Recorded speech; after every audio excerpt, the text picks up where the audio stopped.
오늘 우리에게 주시는 하나님 말씀 함께 봅니다. 오늘 우리에게 주시는 하나님 말씀은 출애굽기 39장 22절부터 26절입니다. 그러면 다 함께 읽습니다. 그가 에봇 받침 긴 옷을 전부 청색으로 짜서 만들되 그 옷의 두 어깨 사이에 구멍을 내고 갑옷 깃같이 그 구멍 주위에 깃을 짜서 찢어지지 않게 하고 청색, 자색, 홍색 실과 가는 배실로 그 옷 가장자리에 석류를 수놓고 순금으로 방울을 만들어 그 옷 가장자리로 돌아가며 석류 사이사이에 달되 방울과 석류를 서로 간격을 두고 번갈아 그 옷 가장자리로 돌아가며 달았으니 여호와께서 모세에게 명령하신 대로 하였더라. 아멘. 본문의 말씀의 제목은 대제사장의 에봇 받침 긴 옷입니다. 그러면 본문의 말씀을 통해 함께 은혜 나누도록 하겠습니다. 이에 본문을 보게 되면 그가 에봇 받침 긴 옷을 전부 청색으로 짜서 만들라라고 하는 말씀으로 이제 시작을 하고 있습니다. 본문에서 에봇 받침 긴 옷은 에봇이라는 옷에 긴 옷을 받쳐 입도록 한 것인데 이것은 대제사장의 몸을 가리기 위한 것입니다. 여기서 긴 옷은 상의, 겉옷을 뜻하는데 일반적으로 무릎 아래까지 내려오는 통으로 짠 의복을 가리킵니다.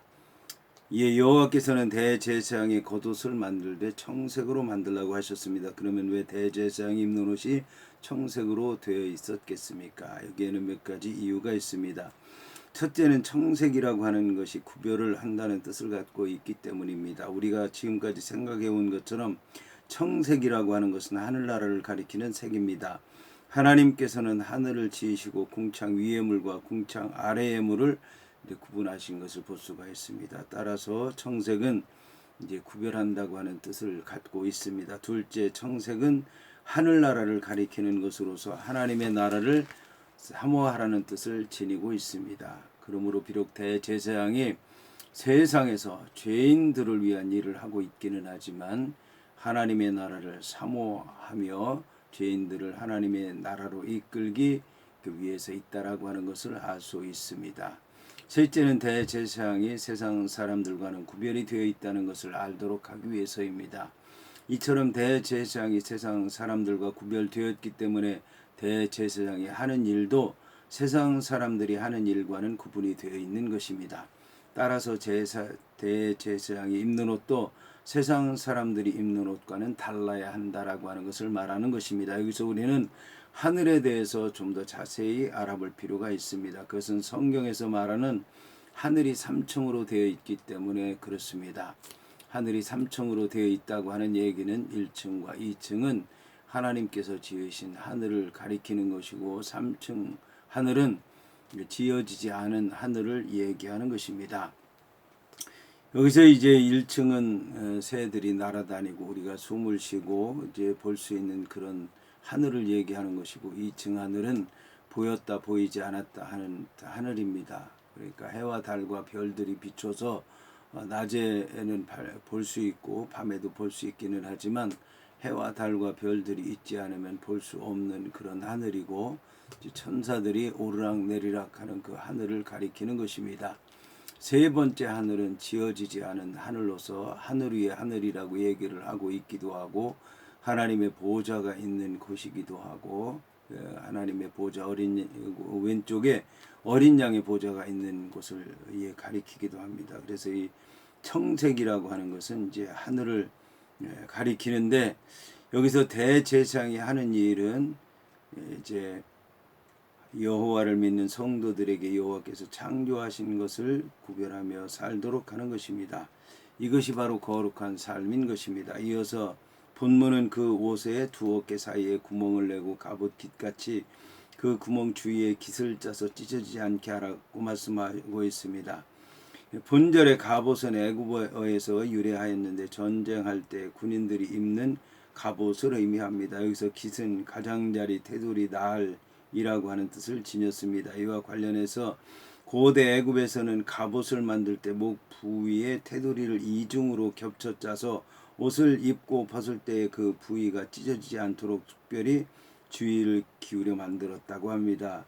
한편 깃은 입이라고 하는 뜻과 구멍이라고 하는 뜻을 지닙니다. 따라서 본문에서 여호와께서 말씀하신 것은 에봇 받침으로 입는 옷에 구멍을 내라는 말씀이었습니다. 이처럼 에봇 받침에 구멍을 내라고 하신 것은 오늘 성경을 보면 알 수 있듯이 옷에 머리를 넣을 수 있도록 하기 위해서입니다. 이처럼 옷에 머리를 넣을 수 있도록 만든 것은 옷을 아래서부터 올려 입지 않고 위에서부터 내려 입도록 하기 위해서입니다. 대제사장의 옷을 위에서부터 내려서 입는 것은 위로부터 내리시는 여호와의 명령에 순종하기 위한 것이고, 위로부터 내리시는 여호와 하나님의 은혜를 사모하기 위한 것이고, 위로부터 내리시는 여호와의 은혜로 말미암아 세상을 능히 이길 수 있는 능력을 얻도록 하기 위한 것이라고 하는 것을 알 수가 있습니다. 오늘 말씀을 통해서 알 수 있듯이 이제 이렇게 목을 테두리를 만들도록 한 것은 또 찢어지지 않도록, 깃을 만들도록 한 것은 찢어지지 않도록 하기 위해서다라고 하는 것입니다. 깃이 찢어진다고 하는 것은 이제 은혜를 소홀히 한다고 하는 얘기고, 은혜가 갈라진다는 얘기고, 은혜를 온전히 받지 못한다라고 하는 이제 그런 말씀입니다. 성경에서도 보면 이제 사울이라고 하는 사람이 사무엘에게 복을 받기 위해서 간청하는 그런 장면에서 사무엘 옷을 이제 잡아당기다가 옷이 찢어진 것을 볼 수가 있습니다. 이것에 대해서 이제 사무엘은 여호와 하나님께서 그 나라를 찢어서 다윗에게 줄 것이라고 예언을 하고 있는데, 이것이 옷이 찢어지지 않도록 하기 위해서 깃을 만들었다고 얘기를 하고 있습니다. 이어서 본문은 청색, 자색, 홍색 실과 가는 배실로 그 옷 가장자리에 성류를 수어 놓으라고 말씀하고 있습니다. 여호와께서는 대제사장의 겉옷에 가는 배실 위에 청색, 자색, 홍색 실로 수어 놓으라고 이제 말씀하셨습니다. 본문에 성류를 수어 놓았다라고 하는 말에서 성류는 높이다, 올리다라고 하는 뜻을 갖고 있습니다. 이런 의미를 지니게 된 것은 성류라고 하는 것이 피곤한 자에게 활력을 주는 약재로 사용되었기 때문입니다. 따라서 대제사장의 에봇 받침 긴 옷 제일 아랫단에 성류를 수어 놓은 것은 원어가 의미하는 것처럼 한편으로는 대제사장이 이스라엘 백성들을 중보하는 사역 자체가 여호와를 높이며 영화롭게 하며 여호와 하나님 앞에 모든 것을 돌려야 된다고 하는 것을 깨닫도록 하기 위한 것이고, 다른 한편으로는 이스라엘 백성들에게 성류 열매의 진하고 아름다운 향기처럼 여호와의 백성을 아름답고 향기나는 삶을 살도록 교훈하기 위해서 성류 모양의 장식물을 달았던 것입니다. 이어서 본문은 순금으로 방울을 만들어 그 옷 가장자리로 돌아가며 성류 사이사이에 달았다고 말씀하고 있습니다. 본문에는 금실로 수놓은 대신 대제사장의 겉옷에는 금방울을 달게 하셨습니다. 이처럼 대제사장의 겉옷에 금방울을 만든 것은 금방울에서 나는 소리 때문입니다. 성경에서는 소리가 사람들에게 무엇인가를 알리는 수단인데, 금방울의 경우에도 역시 마찬가지라고 할 수 있습니다. 첫째, 금방울은 대제사장이 제사를 드리고 있다고 하는 것을 알리는 데 쓰이는 것입니다. 그러므로 여호와 앞에서 제사를 드리는 사람이 아니면 멀리하라는 것을 알리는 것입니다. 여기서 학자들은 방울에서 나는 소리를 하나님의 궁전문을 두드리는 소리요, 하나님께 예배드리며 찬양하는 소리요, 하나님께서 택한 백성들과 대화하는 소리라고 얘기하였습니다. 둘째, 금방울은 대제사장이 여호와 앞에 제사를 드리는 것은 살아있다라고 하는 것을 알리는 표시라고 하는 것입니다. 성경에 나타난 여호와의 소리는 어떤 것이든지 사람을 살리는 소리인 것입니다. 이를테면 저주의 소리에는 회개하면 살게 된다는 것이요, 복된 말씀이면 감사하면 된다는 말씀이요, 명령의 말씀은 순종하면 살게 된다라고 하는 말씀인 것입니다. 셋째, 금방울은 여호와 앞에 생명의 제사를 드리려면 금과 같은 믿음을 가져야 한다라고 하는 것을 말씀하는 것입니다. 이처럼 금과 같은 귀한 믿음을 가지려면 여호와의 말씀을 금과 같이 귀한 것으로 여겨야 하는 것입니다. 이것이 바로 여호와께서 금방울을 만들되 방울을 만들되 금방울을 만들라고 하신 이유인 것입니다.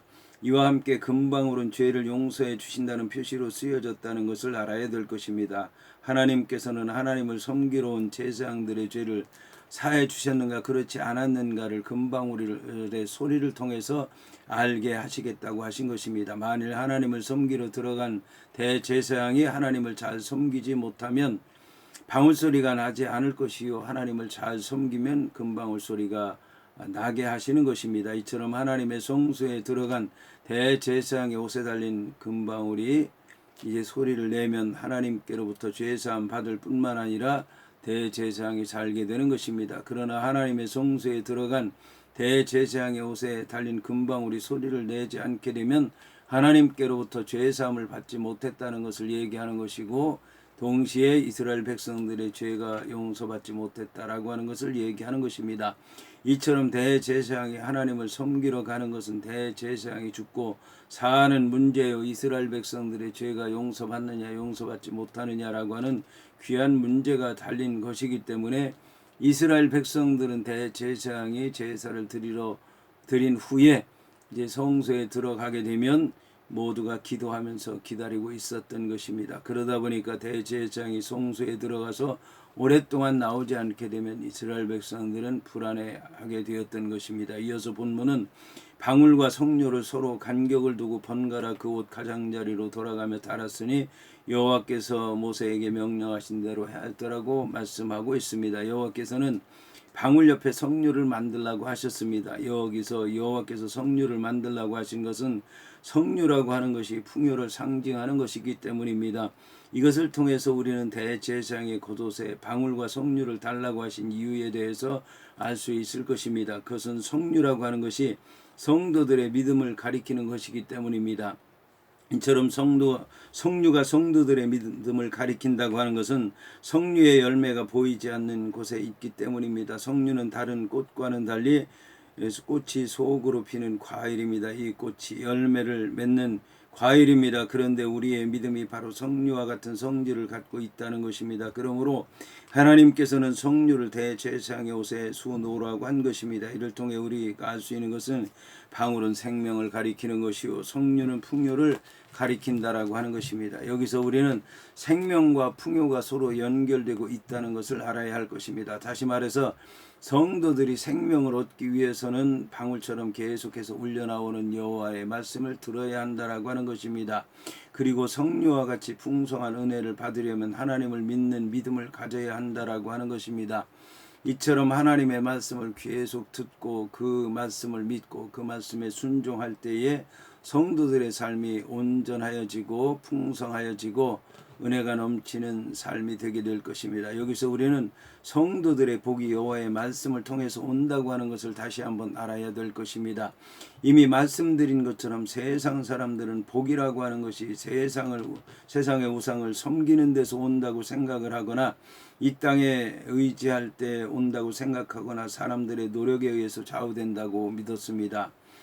이것은 세상적으로 보면 맞는 말일 수도 있습니다. 왜냐하면 우리의 손에 의해서 주어지는 복은 우리의 노력에 의해서 이 땅에서 세상의 조화에 의해서 이루어진다고 볼 수도 있기 때문입니다. 그러나 문제는 우리의 손에 들려진 복이 우리의 마음에 만족함을 주지 못하고 그것이 영원하지도 못할 뿐만 아니라 그것이 사람들을 하나 되게 하지 못하고 오히려 사람들을 시기하고 질투하고 미워하고 분열하고 나누어지게 한다라고 하는 것입니다. 그러므로 세상 사람들은 손에 주어진 세상의 복으로 마음을 즐겁게 하려고 애를 쓰지만 그렇게 되지 않는다라고 하는 것입니다. 그러므로 우리들은 온전한 복을 받아야 될 터인데 온전한 복은 여호와께로부터 온다는 사실을 알고 여호와만을 섬겨야 될 것입니다. 그래야 하나님께서 우리의 손만이 아니라 우리의 발도 지켜주실 것이고 우리의 믿음도 지켜주실 것입니다.